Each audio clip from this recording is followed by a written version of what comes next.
In today's Change Through Pain podcast episode, we sit down with Candy Lowe. She battled homelessness as a teenager, had her first son at the age of 16, battled addiction, overcame all of that, created an amazing business, and today is a success. Here's her story. Let's get started.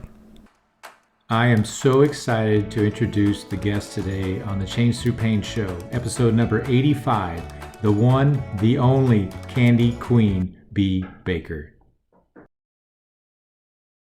What painful event changed your life?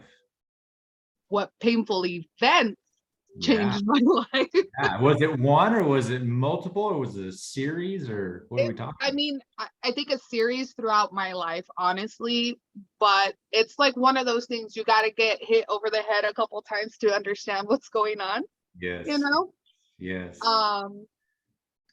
I would say when I was younger, my mom handed me my first Percocet, and that was how old were you? I was 12. I've got some similarities there. Yeah. And that was her way of dealing with my trauma, because I have a lot of trauma from when I was younger, and her way of dealing with the fact that she let a man into our lives and he abused me and my brother. So like, she didn't know how to deal with that on a sober spectrum. She's always, used drugs and stuff to cope. So I think for her, she's like, well, this works for me. This numbs my feelings and those bad feelings. So I'm going to give it to my daughter because she won't shut up, and she's got issues. And now that I think about it, my issues were, just I cried a lot. I didn't feel love, which, when you grow up in a trauma-based home, you don't feel loved. And I was a very promiscuous young kid, and it was not.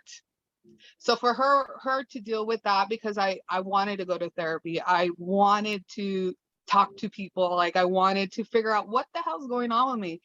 And in our household, it wasn't like that. It was more, shut up, deal with it, bury it in the back of your head, and don't tell the family, because I didn't know. I was raised by my great grandparents, and then she took us away from my great grandparents and moved us over here to Tucson. And from there, it just, it wasn't, she didn't know how to be a mom. She, coped with things differently than my grandparents did. And it was just a whole nother world. And it was me and my brother raising ourselves, basically. Yeah. So when these feelings started coming up, she's like, here, take a pill. Here, take a pill. And of course, I didn't know. I thought it was like a magic pill. And I was like, wow, this made everything go away. I feel great. I bet. Gee whiz, 12 years old and taking those and just like la la land. Wow. And I was between 10 or 12. Honestly, there's still so much in there. It's so clouded. I was young. I was very young. And that was her way of dealing with my trauma, because she didn't want to deal with her trauma. So therefore, that was one turning point in my life. I knew at the moment when she handed it to me that it wasn't for me. Like my spirit was like, my soul just like rejected it, and I did throw up because it was too much. And again, I didn't know any of this stuff. But in the moment, for about an hour, I felt bliss. I didn't feel, all those thoughts and everything coming and surging up to my brain. I mean, you're recovered, you've recovered. So So you understand many different things. Absolutely. But one thing I wanted to mention is that I think the biggest thing that I've learned from exactly what you're sharing is that the acceptance that we need to have through our recovery is understanding that our parents did the best that they knew how to do, even if we don't agree with it, right? That's just the tools that they had, and that's the solution that in your situation that your mom provided, which, however dysfunctional and unhealthy it was, letting go and accepting that and forgiving not only her but yourself for living through that, that allows you to get to where you are now. And I think that's part of why you're probably as successful as you are, and made your way through that challenge in your life. So yeah, thank you so much for sharing. uh, so another question that I would like to ask you is, describe your childhood and your parents outside of that. So you mentioned your great grandparents raised you. How did they end up taking you in through that scenario? I'm just a little bit curious about that. So yeah, and they were on the old side. So they came from the Great Depression, you know. They came like, so this is why I have an old soul and I get along with older people. Um, my mother was given up by her mother. So her mother, my great grandfather, my grandmother, which my great grandparents, those are her parents, right? Okay. She gave my mother away to them. Well, she was actually going to give her up for adoption. And this is a story that my mom told. My family doesn't talk about this. I've tried to ask my grandma. She refuses to talk about it. Wow. She was born in a Phoenix hospital, and I guess, my grandma or my grandfather got wind that, my grandma didn't, my great grandparents got wind that my grandma didn't want my mom. So they went and picked her up. So I guess they raised her for a little bit, and then I guess my mom was curious. And again, I'm only speaking from what tidbits are given to me, because again, the family's so hush hush about stuff. So my mom went to go live with her mom, and it was just tumultuous. She got abused sexually, emotionally, mentally. She just did not do well when she lived with her mother. And then she had half siblings. And then she had a half sibling brother that also abused her. And then she just like started getting out of hand. And my grandmother was like, I'm sending you back to your grandparents. So then she went back to my great grandparents. She lived there, and then she had my brother first, and then she had me, but she didn't know how to be a mother. And my great grandparents, as amazing as they were, they didn't know how to control her. They just felt sorry for her. So my great grandfather, he babied her. He basically, enabled her actions. Yeah. And my grandmother, well, she took care of us. My great grandmother, she took care of us until my mom decided that she wanted to get married to someone from Mexico. And everyone was like, this is not a good idea. She's like, well, no, we're gonna get married, he's gonna get his papers, and then we'll live a happy life. Well, that ended up being our abuser, me and my brother's abuser. But yeah, she married him, and she took us with them and moved us here to this town. So that's how I lived with my great grandparents. Wow, that and you think, okay, so now you're a mom, Hmm. and myself, I'm a father, Hmm. and the choices that I had to make to break the cycle, the toxic cycle of the history of family and how I was raised.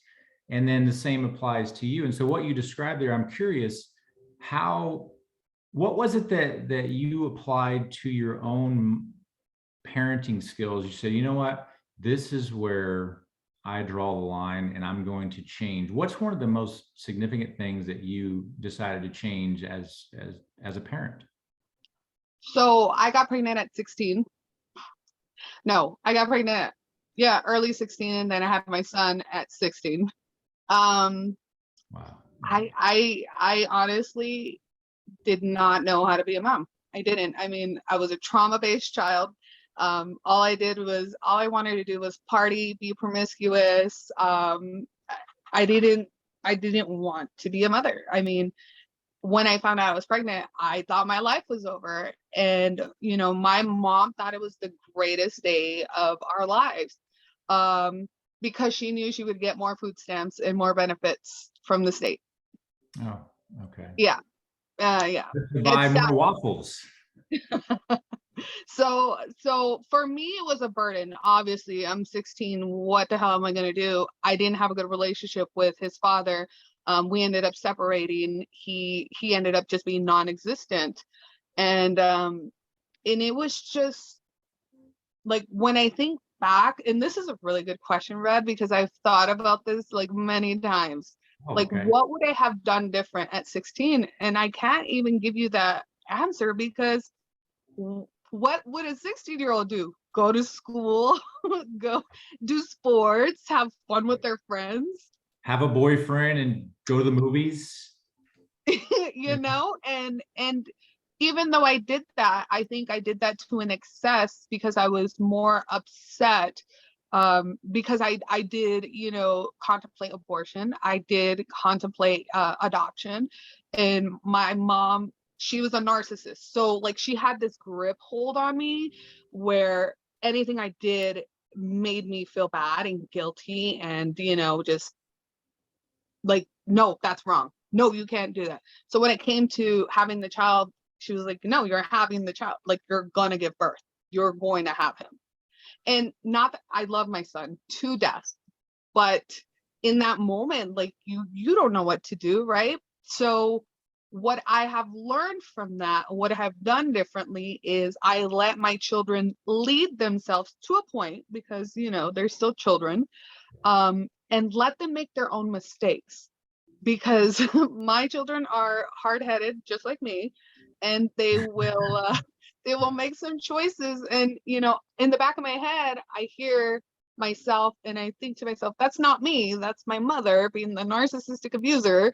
And I'm just like, no, no, go ahead, you want to ride that scooter up the hill and you want to ride it all the way down, go for it, go Yeah. for it, Yeah. even if that means you're going to hurt yourself and get some stitches. Because at the end of the day, you gotta let your children be themselves. And if you're telling them no, and if you're telling them you can't do that, or you can't go there, or you can't, at the end of the day, are they being themselves? And God gave us free will, so you gotta let them be them. And as a Yeah. parent, it's hard. It's hard because you want to just steer them in the right direction.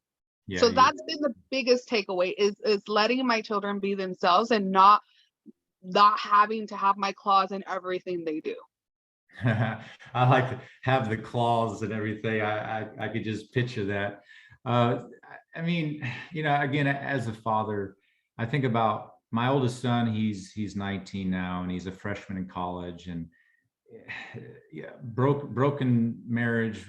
His mom and I split a long time ago, and we try to do our best and say, you know what? It's not about us. It's about the children, and giving them all the opportunities that they need to be healthy and be in a safe environment, to feel loved, and have the ability to make some decisions on their own and feel good about it and be supported. And what I'm hearing is that that's what you've taken from your situation growing up. And if you take a step back and look at it, it's amazing how we can do that. We have the choice in every single thing that we do. And we have these thoughts that enter our heads based on conditioning in our environment. And we react and go left or go right. And we have to deal with the consequences. And it's just amazing to hear someone who chose to do it differently and to It make wasn't easy. right. Yeah. And again, that's where the pain, part of the change through pain, right? The pain at whatever that is for you is different for someone else, but it's your pain. It's how you deal with it and how you move forward, and getting up every single day and being like, I'm not going to give up, and I'm going to keep trying to be better today than I was yesterday. And that's It's one of just the like biggest a diet, right? Like eating healthy. yeah. Well, speaking of the waffles, uh, I'm a baker, for God's sakes. I know. Have you made any Texas shaped anything yet? Sprinkles. So like these little fondant, like, not a lot of Texas stuff, but yeah.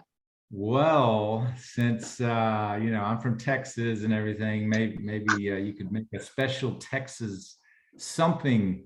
Let's see, chocolate chip cookies. That'd be kind of cool to make shaped like Texas. I guess. Oh, okay. A sugar cookie. Totally easy. Yeah, yeah. That's your next hot video that's going to have what, 1 million views on Oh, TikTok man. or wherever. Yeah, I mean, changing through pain and all that. I mean, we all have our story, and it's what we do with our lives and how we decide that if we're going to accept what we were handed, right? Or do we want to make it better? Do we want to become stronger? And to see someone such as yourself and hear your story, just hearing a little bit of the story, but understanding how impactful that is on you and where you are now and the things that you've done to be successful. I mean, I've seen probably, I don't know, 90% of your videos since we met, what, two and a half Two and a years half, ago? 3 years Yeah, ago. two and a half, a little over 2.5 years ago. And this is the first time we've ever actually seen each other face to, well, eyeball to eyeball on a video or even But we are spoken. like spiritually connected. I feel like in some other realm we're like related or something, because it's like a connection that you can't explain. Like I have friends and I don't connect with them the way I connect with you. You know what I mean? It's crazy. It really is. And we're all so blessed to have certain people in our lives at whatever point, however long they stay. And it's appreciating them for whatever it is that they're in your life for. And even though we had never spoken before, we'd never met before, we stayed in touch for some reason, that something greater than us kept us in touch. And here we are having this conversation, and you're going to be able to share this story with a lot of people, and I think it'll be impactful to them.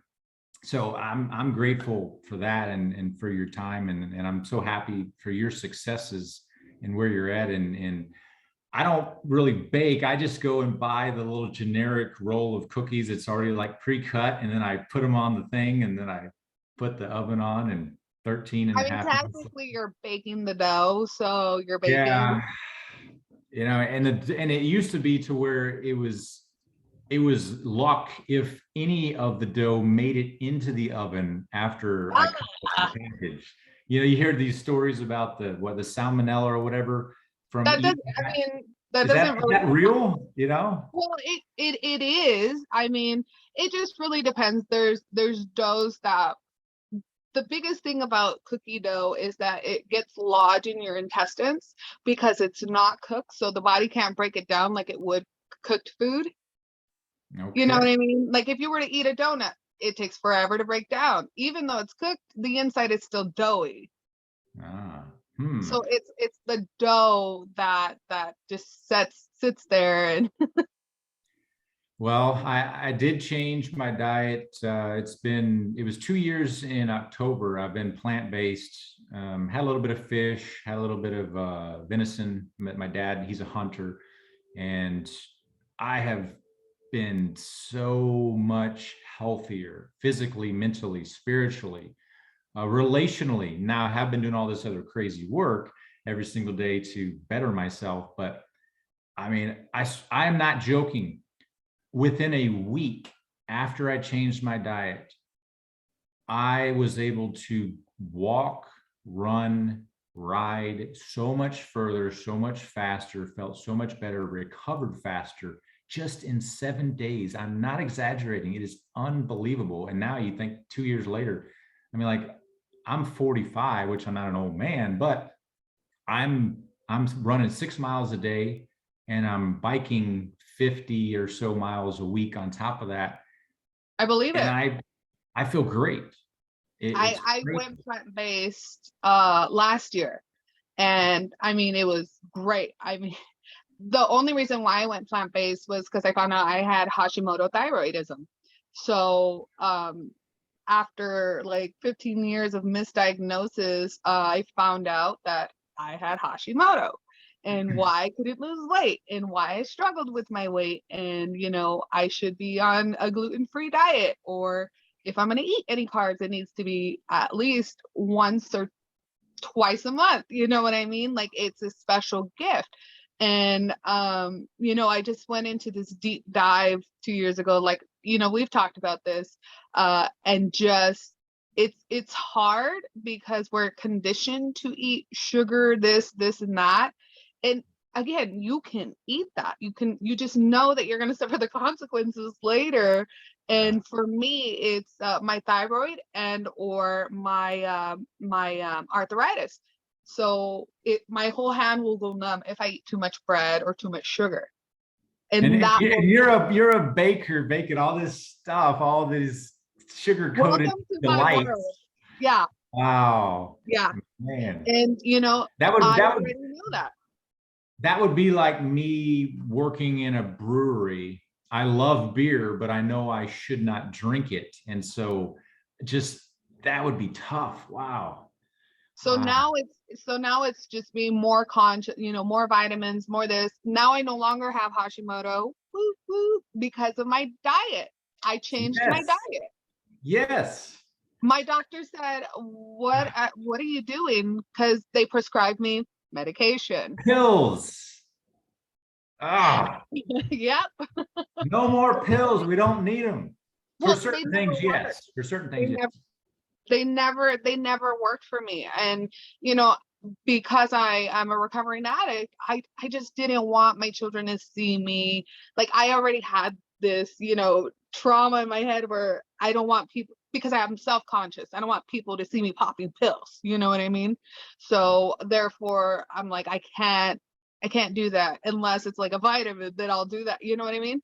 So I changed my diet up. I started taking more vitamins, and it went away. Now, will it rear its ugly head? 1000% if I intake too much sugar or too much bread. Yeah. And I've just have to learn, once a month, maybe I can eat a slice of cake, and I'm a baker, so I have to taste stuff, but I'm not to excess. And that's because I've worked on a lot of my traumas and I've worked on a lot of my, pains. Yeah. So changing those habits really have just benefited to my skin glowing and, losing weight and just having more energy. I thought the skin glow was the filter that you added for the video. No? That's There's no filter. It's the ring light. I have a ring light. Yeah, I see a little something there. There's a filter there. So yeah, I mean, like, just it is amazing to me what I've discovered for myself, and obviously what you're sharing is, and the stories that I've heard, the books that I've read, and podcasts I've listened to, etc. The power of our minds to dictate, number one, our gratitude, our happiness, right, and how we respond to things, and the how we can heal our own bodies. Because to your point, I I blew out my knee, as they call it, in high school, Mm, and I've had that ever since. I was 17, 16 or 17, so it's been a few years. And it's somehow healed itself to where I could continue on, and I started cycling instead. Believe it or not, it was actually easier on my knee, even though all the pedaling. And then in January of 2019, I just tore it completely, all the ligaments in there, right? So it was literally moving like this, mm, and it mhm, pops out of place, and it hurts. And I thought I was done. And so I was mm. like, I got to have surgery. And they're like, well, it may or may not fix it. It's going to cost all this money. I was like, well, I don't have that money. I don't have insurance. Long story short, I just said, you know what? That's, I don't care. I'm not accepting that. And so I threw a sleeve on, and I committed to walking every single day as much as I could and had time that would allow. And here it is. Earlier this year in 2021, I was able, one day I forgot to put my sleeve on, and I went for like a 7 mile, very fast walk. And I got back and I was like, I forgot to put my sleeve on, but it didn't even hurt. It didn't pop out of place or anything. Roll And, forward. and your diet had changed already, right? Yes, yes. And roll forward. This year I started cycling again. It used to pop every pedal stroke, it would pop out of place. And I can pedal 50 miles a week with no issues, faster than I've ever pedaled before when I was racing and training every day. And By the I way, truly believe, there's science behind self-healing with diet. Just, I mean, yeah, this. yeah, and diet of what you intake, the nutrients, right? But the diet of what you intake into your mind, right? Mm-hmm. And Mm-hmm. the things you watch and hear and who you surround yourself with and the Mm-hmm. gratitude, the positivity, all those things, it really does, and the meditation and the stretching, all that, it really does impact you. That's why the things that I share, it's not one simple quick fix solution and it No, takes time, but it's like discipline, dedication you to gotta do change. the work. You got to do the work. Yeah, you got to, what do they say? You got to go through, you grow through what you go through. I Yeah. think it's something Yep. like that. I heard, You grow through. Yeah. You grow through yeah, it. yeah, and But it's just like again, running a business, right? If you want to be successful, you're going to work your ass off. But if you're not working on all of this and what's going on in your trauma and your past and whatnot, sure, you're a successful business owner, but yeah, are you really successful? Like where it counts, Because did you really change that pain, or did you mask the pain and just create a persona and a successful business? yeah, yeah. Was it a form of distraction because you didn't really want to face your Oh, stuff? well, I mean, I've done that. I've submerged myself into my work just to not hear the voices in my head and not, to Uh, avoid family and toxicity. I'm like, yeah, no, I'm working. Bye. You know.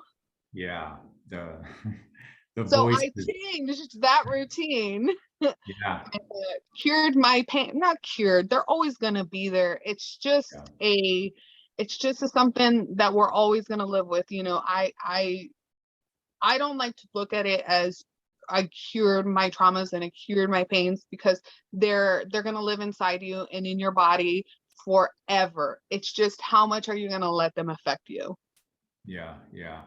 Let me ask you one last thing. Let's end on this. How do you define success for yourself at this point in your life? I sometimes, have to step back and just be like, my life is completely 360. And before I would have defined it as, being an influencer, working with big companies and being a successful business owner.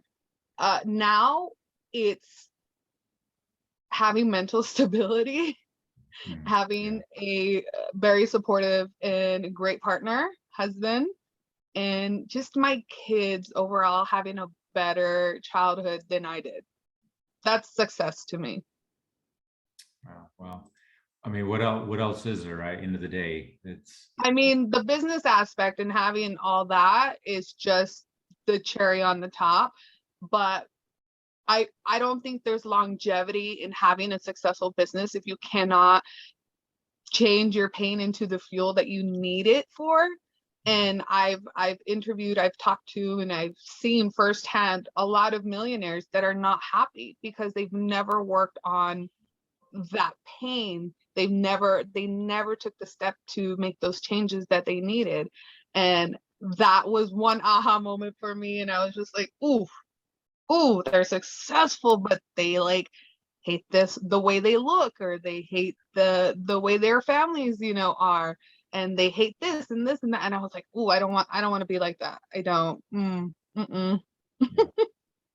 yeah, yeah. That's awesome. I mean, just the most recently starting over for me at 42 years old and rolling forward three years almost.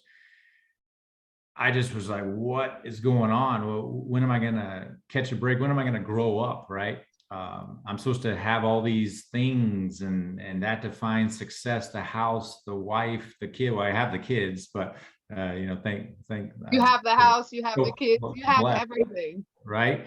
But it wasn't until I minimized and I sold the majority of my belongings, and because I had to, and I just had to sit in quiet with myself and my thoughts, and nobody was here to get me up every morning and to push me and to motivate me. It was just me, myself, and I. And once I was able to sit with that and realize that I like me, I'm okay with my journey, I accept the things that I've done, I forgive myself, those that have hurt me, it got me to this place of peace. And I am so content with having nothing, outside of the normal, I conditioned agree. world that we believe in I or been mean, conditioned to believe in. So a lot of people are not comfortable having nothing. And I think I've been homeless many times as a teen mom, as a young mom, when I got older. And I think that helped me in the future now with realizing that even if I don't have nothing and I'm living out of my car, I'm still alive. I can still work to get more things if I want to in the future. But at the end of the day, being homeless or having nothing is really not that scary. It really isn't. And I yeah, think society pushes that on us so we can be workaholics, and not do what we want to do because we're right. so afraid of just having minimal or just not having a lot. And we are a society of consumerism, unfortunately. I mean, I'm guilty of it. I love buying stuff for my business, but at the end of the day, if it was all gone, I'd be okay. And a lot of people do not have that mindset because they've either never been homeless or they've never had nothing, or they've had nothing and they were so scared of that that they don't ever want to return to that, instead of understanding like it's going to be okay either way. Yeah, yeah. And the last thing that I'll say, because it just made me think of it, I downsized and I bought a minivan cash, right? And I converted it into something that I can sleep in and travel and whatnot. I've done some of that.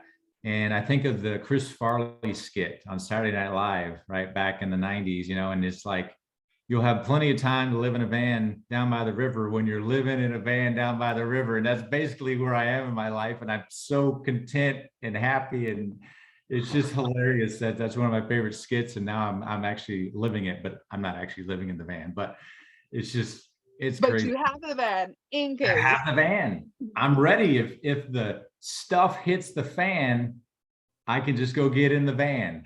I mean, again, you have to change in order to fight that pain. It's a Yeah. battle. Are you willing to win or are you willing to lose? Yeah. Yeah. And everything right now is, I see it as a win. No matter what happens, I try to Even learn. if you lose, it's not a losing battle, it's a lesson of what you should not do. Yes, yeah, and I've got a lot of those. Me Oh, do. I am done with those for a while. I want some. I want some of the other stuff. I want the greener grass on the other side of the fence, just for a little bit. So, all right, well, awesome. Thank you so much. I'm honored to have a celebrity, Oh, stop it. on the podcast with, what is it? You have 3 billion views now on all of your social media, whatever it is. I don't know. But yeah, definitely folks need to check you out on TikTok and YouTube and Instagram and Facebook and probably any other social media platform, right? Where else are you? Well, I try to keep up on all those major platforms. Those are the main ones: TikTok, Instagram, Facebook, YouTube.